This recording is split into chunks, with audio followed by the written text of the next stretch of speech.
when I was about 10 years old, um, and decided I didn't want to be a ballerina anymore. And I was like, now what? All right, maybe I'll sing, you know?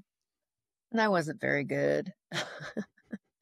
But my parents decided to put me in voice lessons. And that voice teacher, she and I developed a very special relationship. And one day she said to me, "Do you want to hear what I do?" And she gave me a little cassette tape. And it was just all of these famous Italian arias. It was her singing.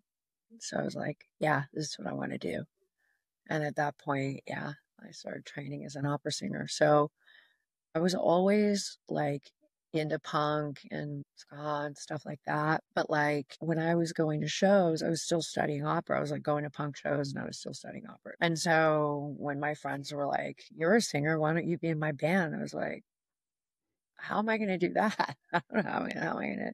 All right, I'll figure it out. And I did.